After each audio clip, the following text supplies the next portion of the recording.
का हमारा यहाँ पर एकत्रित होने का मकसद ये था कि हमने एक इनिशिएटिव की शुरुआत की, समर्थ इनिशिएटिव के नाम से।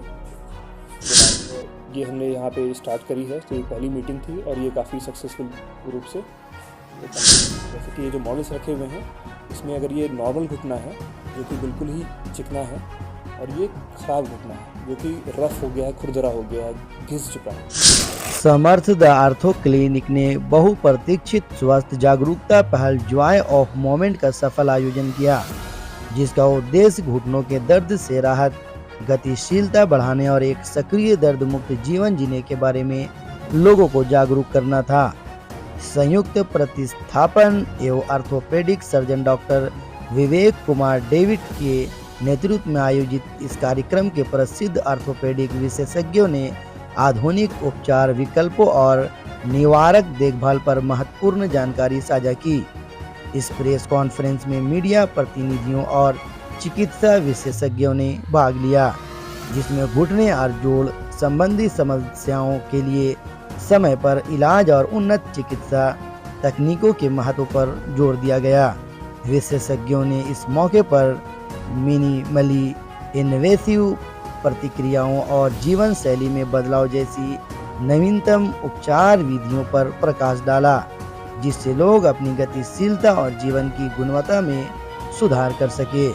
डॉक्टर विवेक कुमार डेविड ने इस अवसर पर कहा, दर्द रहित स्वतंत्र रूप से चलने की क्षमता एवं संतोषजनक जीवन के लिए आवश्यक है। ऑर्थोपेडिक देखभाल में हो रही प्रगति के माध्यम से हम लोगों को जागरूक करने और उन्हें प्रभावी उपचार विकल्प प्रदान करने का प्रयास कर रहे हैं, जिससे वे सक्रिय और दर्द मुक्त जीवन जी सके। जॉय ऑफ मोमेंट केवल एक आप सबको मेरा नमस्कार। मैं डॉक्टर विवेक कुमार डेविड हूँ और मैं रांची में एक ऑर्थोपेडिक सर्जन और जॉइंट रिप्लेसमेंट सर्जन के रूप में कार्यरत हूँ। फ़िलहाल मैं पारस हॉस्पिटल के साथ एसोसिएटेड हूँ और वहीं पे सर्जरीज़ और ओपीडी देखता हूँ। तो आज का हमारा यहाँ पर एकत्रित होने का मकसद ये था कि हमने एक इनिशिएटिव की शुरुआत की है, जिसको हम समर्थ इनिशिएटिव के नाम से बुला रहे हैं। तो इस इनिशिएटिव में हम आर्थराइटिस से जूझते हुए मरीज़ों को एक साथ इकट्ठा करते हैं और उनकी आपस में एक बातचीत करवाते हैं, जो कि एक नी पेन सपोर्ट ग्रुप की तरह काम करता है। इसमें कुछ वैसे मरीज़ भी हैं जिनको पहले काफ़ी सालों से प्रॉब्लम थी और अब वो उस प्रॉब्लम से जूझते जूझते परेशान हो चुके थे और उन्होंने अपनी सर्जरी करवाई और अब सर्जरी करा के वो ठीक हो चुके हैं। तो जिस सर्जरी की मैं बात कर रहा हूँ वो जॉइंट रिप्लेसमेंट सर्जरी है, नी रिप्लेसमेंट और हिप रिप्लेसमेंट सर्जरी जिसको हम लोग कॉमन भाषा में बोलते हैं। तो वो काफ़ी मरीज़ ऐसे थे आज के हमारे इस ग्रुप की मीटिंग में जो कि ऑलरेडी उस सर्जरी से गुजर चुके थे और अब वो ठीक हैं या उससे उभर रहे हैं।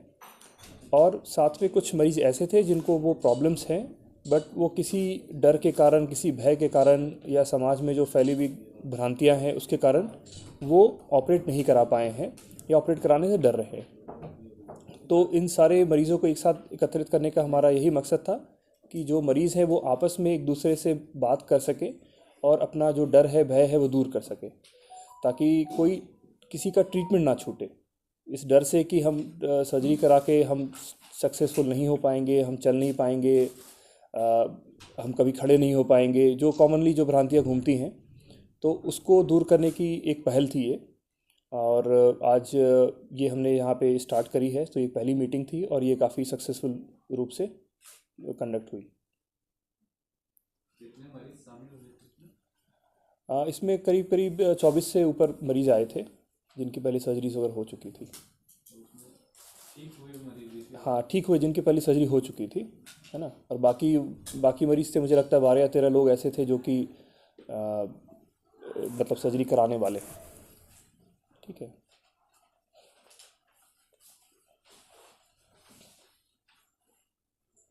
क्या लगता है इस तरह की जो डिस्कशन है इससे क्या कुछ फायदा होने वाला है, क्या सोचते हैं? देखिए, ये जो कॉमन जो मिथ हैं, भ्रांतियां हैं कि जॉइंट रिप्लेसमेंट सर्जरी सक्सेसफुल नहीं होती हैं, या हमें घुटने की प्रॉब्लम है या हिप की प्रॉब्लम है, जॉइंट घिस गया है, ख़राब हो गया है, किसी ने बता दिया है, तो लोग इससे डर के आगे ऑपरेशन कराने के लिए नहीं बढ़ते हैं, इस डर के कारण।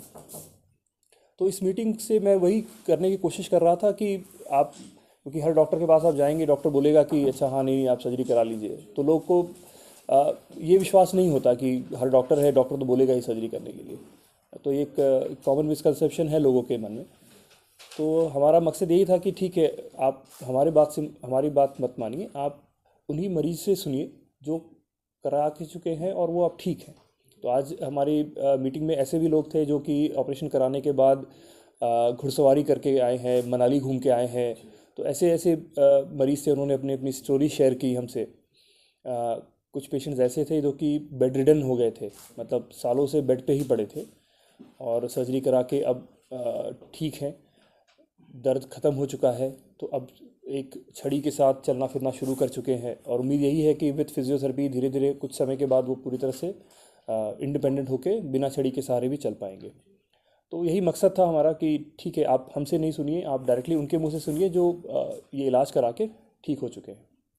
और दूसरे मकसद ये भी था कि ये इलाज ज़्यादातर लोग बड़े शहरों में ढूंढते हैं, है ना, बोलते हैं कि ये है, क्योंकि सर्जरी में एक कॉस्ट इन्वॉल्व होता है, महंगी सर्जरी है, तो लोग सोचते हैं कि नहीं हम बड़े शहर में जाके ही करा पाएंगे। तो उसके लिए महीनों तक बड़े शहर में जाके रहना पड़ेगा, सर्जरी होगी, सर्जरी के बाद का कुछ रिहैबिलिटेशन का पीरियड है, तो ये सब काफ़ी एक्स्ट्रा खर्च पड़ जाता है उनके ऊपर, और दिल्ली मुंबई ये सब के चक्कर काटते हैं लोग। बट अब आज का जो टाइम है, इसमें टेक्निक्स वगैरह इतनी इवॉल्व हो गई हैं और रांची शहर में अब ये सब कुछ होने लगा है। तो ये जितने भी मरीज़ थे यहाँ पे, वो सारे यहीं पे ऑपरेट हुए थे, इसी शहर में ऑपरेट हुए थे, यहाँ के अस्पतालों में ऑपरेट हुए थे। और ये वही मकसद था कि ये मैसेज हम बाहर रांची की जनता को, झारखंड की जनता को फैला पाएँ कि अब ये सब ट्रीटमेंट के लिए आपको बहुत बड़े बड़े शहरों में जाने की आवश्यकता नहीं है, ये सब ट्रीटमेंट आप रांची में भी करवा सकते हैं। पॉसिबिलिटीज क्या रहती है अगर ऑपरेशन होता है तो किन चीज़ों का ख्याल रखना चाहिए उसके बाद? देखिए, जो ख्याल रखना है वो अलग अलग स्टेजेस में होता है। पहले सर्जरी के 2 हफ्ते जो है वो इनिशियल रिकवरी फेज़ बोलते हैं हम लोग, उसमें मांसपेशियाँ हील हो रही होती है। जो भी हमने सर्जरी किए हैं, जो कट्स लगाए हैं, जो टाँके लगाए हैं, तो वो घाव भर रहे होते हैं। तो पहले 2 हफ्ते फिजियो जो होता है वो बहुत एग्रेसिव नहीं होता है, वो माइल्ड फिजियोथेरेपी होती है। चलना फिरना यूजली लोग एक सहारे के साथ करते हैं, और उठने बैठने में थोड़ी सी रिस्ट्रिक्शंस रहती हैं। बट एक बार जब ये सारा इनिशियल रिकवरी पीरियड वगैरह ख़त्म हो गया होता है, तो फिर ऐसा कुछ खास रिस्ट्रिक्शन नहीं रह जाता है उनके जीवन शैली में। जो भी आप उस एज ग्रुप के इंसान के साथ आप एक्सपेक्ट करते हैं कि इनको वो चीज़ कर पानी चाहिए, मतलब एक दिन जो जीवन शैली है, जो दिन भर की दिनचर्या है, जो जो हम करना चाहते हैं, वो सब हम कर सकते हैं। तो वो सारी चीज़ें उनको अलाउड होती हैं, ऐसा कुछ खास मनाही नहीं है। जैसा मैं बता रहा था कि एक पेशेंट ऐसे भी आई थी जो आज अपना खुद स्टोरी शेयर करके आई कि वो मनाली घूमने चली गई, ऑपरेशन वगैरह करा के, घुड़सवारी भी करके आई। हालांकि वो हम मना करते हैं, ठीक है, कि इतना भी नहीं करना है, क्योंकि एज भी हो चुकी है। जो कि व्हील चेयर में थे या बेड रिडन थे, उनको थोड़ा सा वक्त ज़्यादा लगता है, जो कि एक जाहिर सी बात है। घुटनों में जो दर्द होता है एक एज के बाद, उसका कोई ऑपरेशन होगा या ऐसे ट्रीटमेंट मेडिसिन से ठीक हो सकता है? देखिए सर, ये डिपेंड करता है कि घुटने की बीमारी है वो किस स्टेज में है और कौन सी है, ठीक है। तो घुटने का जो दर्द है वो अलग अलग कारणों से हो सकता है। एक गठिया, जो हम कॉमन शब्द में कहते हैं गठियावाद जो कहते हैं, जो कि रूमेटॉइड आर्थराइटिस होता है, वो मेडिसिन से काफ़ी हद तक कंट्रोल किया जा सकता है, ठीक है। दूसरा, हम ऑस्टियोआर्थराइटिस की बात कर रहे हैं, जिसके जो कि घुटने को के घिसने को बोलते हैं। जैसे कि ये जो मॉडल्स रखे हुए हैं, इसमें अगर ये नॉर्मल घुटना है जो कि बिल्कुल ही चिकना है, और ये ख़राब घुटना है जो कि रफ़ हो गया है, खुरदरा हो गया है, घिस चुका है, तो अगर कोई इस स्टेज में आ गया है, फिर इसमें मेडिसिन से ट्रीटमेंट नहीं होता है। तो इसीलिए ट्रीटमेंट को कैटेगराइज किया जाता है। आप जब किसी डॉक्टर के पास जाते हैं तो पहले वो देखेगा कि आपका घुटने का जो स्टेज है, डिजीज़ का स्टेज, वो किस स्टेज में है। अर्ली स्टेज में है तो उसमें मेडिसिन्स, फिजियो और जीवन शैली में थोड़ा सा परिवर्तन करके हम उसको ठीक कर सकते हैं। लेकिन अगर वो बहुत एडवांस्ड पहुंच चुका है आर्थराइटिस, तो उसमें सर्जरी ही एकमात्र विकल्प रह जाता है। सर, बजट बहुत वेरिएबल होता है ना, वो हॉस्पिटल टू हॉस्पिटल डिपेंड करता है। और हमारे पास में एक हॉस्पिटल के रिप्रेजेंटेटिव के नाते नहीं बात कर रहा हूँ यहाँ पे, आज एक डॉक्टर के नाते बात कर रहा हूँ। तो जो हमारे हॉस्पिटल का बजट है वो अलग हो सकता है और वो पेशेंट टू पेशेंट डिफ़र करता है। बट ज़्यादातर हॉस्पिटल्स में आजकल इंश्योरेंसेस, आयुष्मान, CGHS जो कि सेंट्रल गवर्नमेंट हेल्थ स्कीम है, ये सब चीज़ें उपलब्ध होती हैं जो कि हमारे हॉस्पिटल में भी उपलब्ध हैं और उसके थ्रू पेशेंट्स का कैशलेस होता है। कितना लगता है नी रिप्लेसमेंट में अप्रॉक्सीमेटली? सर अभी वही मैं आंसर कर रहा हूँ। उसमें कितना लेते हैं? मैं कुछ अलग से नहीं लेता हूँ, ये पैकेजेस बहुत से अलग अलग फैक्टर पे डिपेंड करता है। अप्रॉक्स कितना खर्च आता होगा? मान लीजिए नी रिप्लेसमेंट कराना हो किसी पेशेंट को, तो लमसम कितना खर्च आता होगा? मतलब लाख रुपया या फिर 2 लाख रुपया? ये 1.5 लाख से 2 लाख के बीच में वैरी करता है, डिपेंडिंग ऑन कि पेशेंट कौन सा रूम लेता है और कौन से इम्प्लांट्स लेता है। इम्प्लांट्स भी अलग अलग कैटेगरी के आते हैं। इम्प्लांट मतलब जो ये लगता है उसको इम्प्लांट बोलते हैं, तो उसकी कैटेगरी के हिसाब से भी वो कॉस्ट डिफ़र करता है। तो ये पैकेज हर पेशेंट के हिसाब से और उनकी चॉइस के हिसाब से चेंज होता है। ठीक है, मतलब एक मोटा मोटी आदमी को अनुमान मिल जाता है कि हाँ ठीक है, अगर हम जाएंगे तो 1.5 से 2 लाख रुपया भी अगर मेरे ये पास हर रहेगा, हाँ तो मोटा मोटी मेरा इलाज हो सकता है। हाँ ये मोटा मोटी हर जगह ऐसा ही है। राज्य के लोगों को आज के टाइम पे जिस तरह की सुविधाएं यहाँ पे हैं, बाहर जाने की जरूरत है, क्या सोचते हैं? देखिए पिछले कुछ सालों में रांची में जो मेडिकल टेक्नोलॉजी और मेडिकल एडवांसमेंट्स हुए हैं, तो अभी मेरे हिसाब से 95% से 97% जो बीमारियां हैं उसका इलाज यहाँ पे होता है। ठीक है, जॉइंट रिप्लेसमेंट जैसी जो कि हाई एंड तकनीक है या आर्थ्रोस्कोपी तकनीक्स हैं, वो सब कुछ हम लोग यहाँ पे करते हैं और उसको हम अच्छी तरीके से उसका अच्छा रिजल्ट दे पाते हैं, जहाँ तक ऑर्थोपेडिक्स का सवाल है। और ऐसा कुछ और सर्जरीज नहीं है जो कि रांची में हम लोग नहीं कर पा रहे हैं। हम लोग ऑलमोस्ट सब कुछ करते हैं। अब तक आप कितना नी रिप्लेसमेंट या हिप रिप्लेसमेंट कर चुके हैं डॉक्टर? करीब 5,500 से ऊपर सर। 5,500? कितने दिनों के करियर में? सर ऑर्थोपेडिक्स में मेरा एक्सपीरियंस 13 साल का है। 13 साल में लगभग 5,500 नी रिप्लेसमेंट और हिप रिप्लेसमेंट कर चुके हैं।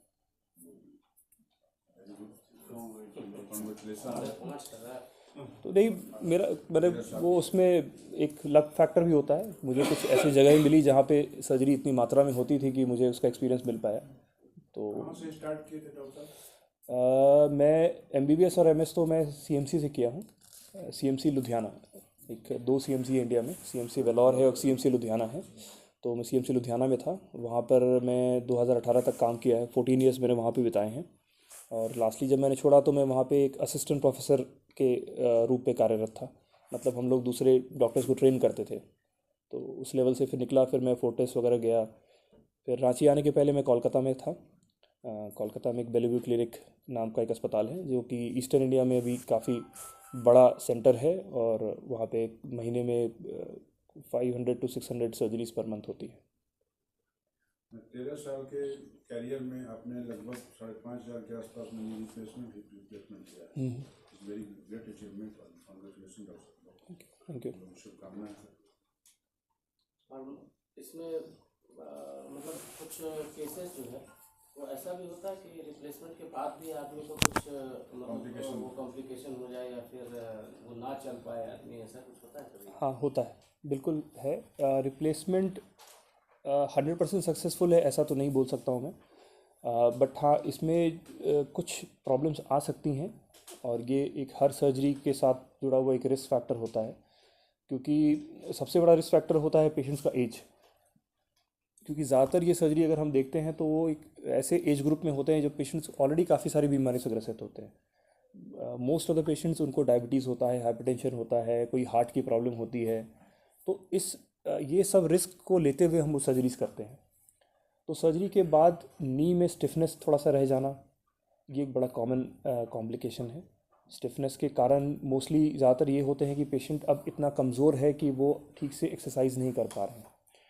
तो हमने एक दर्द रहित घुटना तो दे दिया उनको, रिप्लेसमेंट कर दिया, तो जो घिसा हुआ हिस्सा है उसको हमने चेंज कर दिया, बट जो मसल्स है उसको मैंने नहीं चेंज किया।